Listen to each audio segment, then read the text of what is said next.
Hi,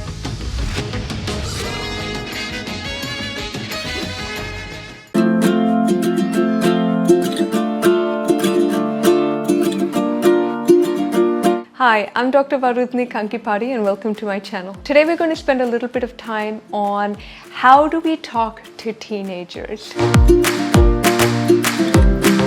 This is one of the big questions I have with a lot of parents. Parents find that they used to be able to know what is happening in their child's life when they were younger, but the moment they turn 14, 15, 16 and a little older, they feel like they don't really know what is going on to the same extent. And so parents feel a sense of a little bit of a disconnect because they're not sure what is going on. So here are a couple of tips on what you can do, parents. One is teenagers come to me and they talk to me and tell me what is going on. I've always asked them, have you not been able to share this with your parents? And their question the answer to this question is always the same. They would say, no, we've tried, but they don't understand. So then it got me to think, where is this child understanding that they're not being able to, they're not heard from their parents? What is it that parents are doing that's not allowing them to feel heard? And so if we figure that out, in all probability, the communication will get easier. So the first point that a lot of children, teenagers have told me is that they feel like their parents judge them. So the one thing that we can do is don't pass judgment, because judgment, and if you say things like, you know, you're always doing things wrong, or how could you be so stupid, don't you just use your brain a bit? These are things that a lot of times we just as parents say to children, and we've always said it before, but now in teenage years, the child, they're already struggling with thinking they're not able to handle a lot of things.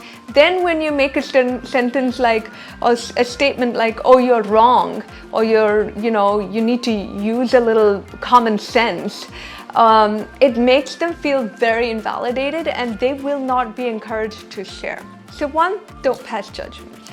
Two, don't assume what you think might be going on in your child's life. Like for example, say, oh, is this something to do with your friend?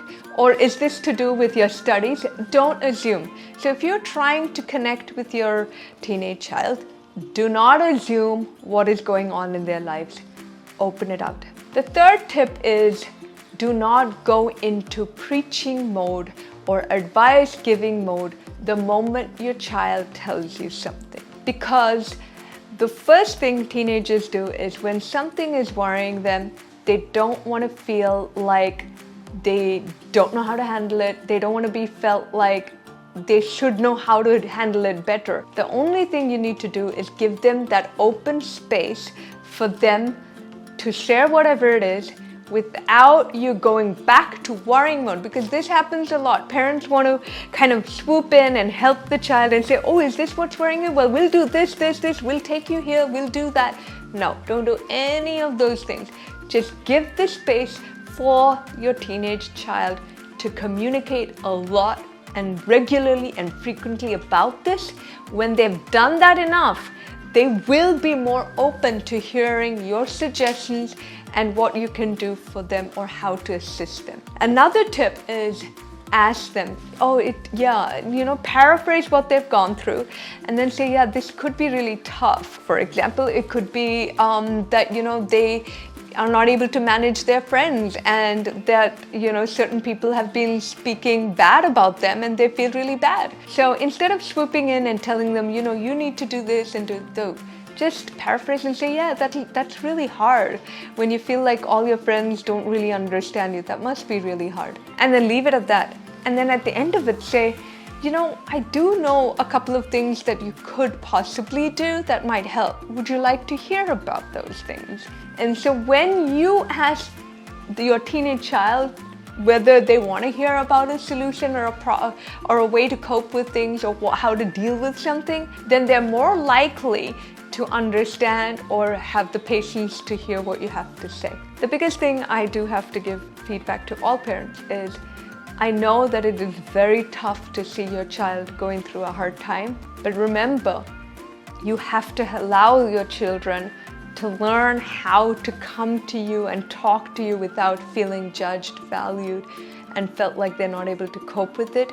And they also need to feel like they've got it, that they are able to handle life challenges as long as you're there to help support them. Not swoop in and save the day and get them out of the situation, but more like, listen, we're here, we'll give you feedback, but you've got this. I know you can handle this challenge. And if you help them to feel that way, they're more likely to come back to you and talk to you about what's going on.